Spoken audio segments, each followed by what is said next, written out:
Halo semuanya, perkenalkan nama saya Widodo Chandra Saputra, NIM E1021201047 dari Prodi Ilmu Sosiatri.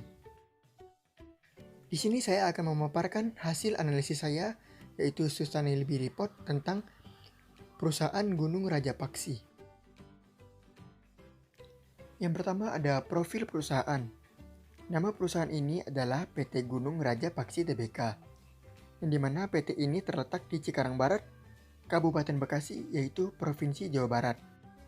Pada awalnya, PT ini didirikan pada 20 Agustus 1990, yang dimana pada awalnya, pada tahun 1990, PT ini diberi nama Gunung Naga Emas, sehingga pada tahun 1991, PT ini berubah nama yaitu PT Gunung Rajapaksi, yang dimana nama ini digunakan sampai sekarang. PT ini bergerak di bidang industri dan bidang perdagangan. Yang pertama pada bidang industri yaitu ada 3. Yang pertama industri besi dan baja dasar. Yang kedua industri penggilingan baja. Serta yang ketiga industri pipa dan sambungan pipa dari baja. Sedangkan pada bidang perdagangan yaitu ada 2. Perdagangan besar logam dan biji logam. Serta perdagangan besar barang logam untuk bahan konstruksi. Kemudian ada visi dan misi perusahaan. Yang pertama yaitu visi. Visi dari perusahaan ini adalah mendirikan PT ini sebagai yang paling kooperatif dan menjadi patokan berharga bagi perusahaan baja swasta besar di Indonesia.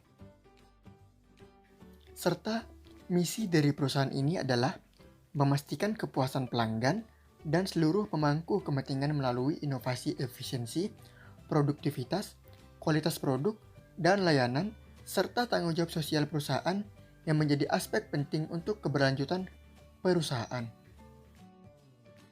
Kemudian program Corporate Social Responsibility.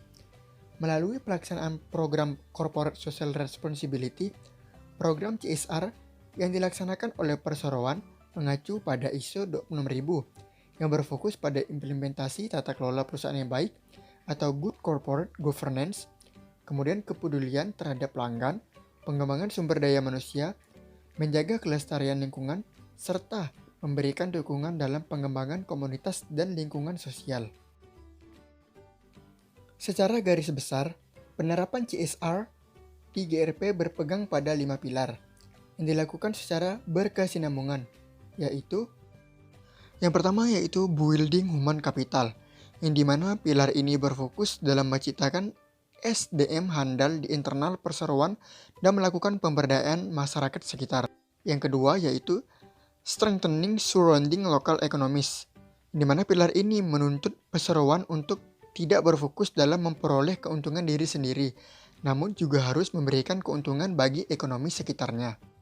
Yang ketiga yaitu assessing socialization, di mana pilar ini berfokus pada upaya perseroan dalam menjaga keharmonisan dengan masyarakat di sekitarnya agar tidak menimbulkan konflik.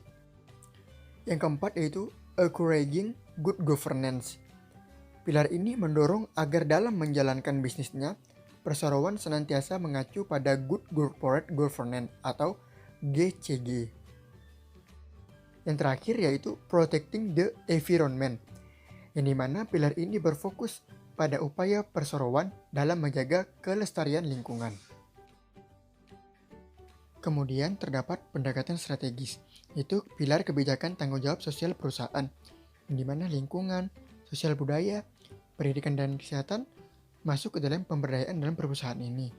Yang dimana pendidikan mencakup kegiatan pengembangan sumber daya manusia melalui program pendidikan, kemudian lingkungan mencakup kegiatan pemeliharaan lingkungan dan sumber daya alam, serta sosial budaya mencakup kegiatan terkait budaya dan adat istiadat setempat, serta kesehatan yaitu mencakup kegiatan yang menciptakan masyarakat dan lingkungan sehat dan aman. Kemudian yang terakhir yaitu CSR dan strategi bisnis perusahaannya. Yang pertama yaitu menerapkan growth strategi, di mana lebih mengutamakan elaborasi serta penelitian dan pengembangan dalam aktivitas bisnisnya, serta menciptakan modernisasi dan perluasan fasilitas produk untuk meningkatkan efisiensi pada proses bisnisnya. Serta yang kedua sesuai dengan visinya, yaitu menciptakan fasilitas proses produksi yang terintegrasi dari hulu ke hilir dalam rangka meningkatkan margin keuntungan yang lebih tinggi. Serta yang ketiga, menciptakan proses bisnis yang modern pada sistem pendukung untuk mencapai proses bisnis yang lebih efektif dan efisien serta meningkatkan transparansi. Hanya ini yang dapat saya sampaikan. Mohon maaf jika saya ada salah kata. Tetap jaga kesehatan dan terima kasih.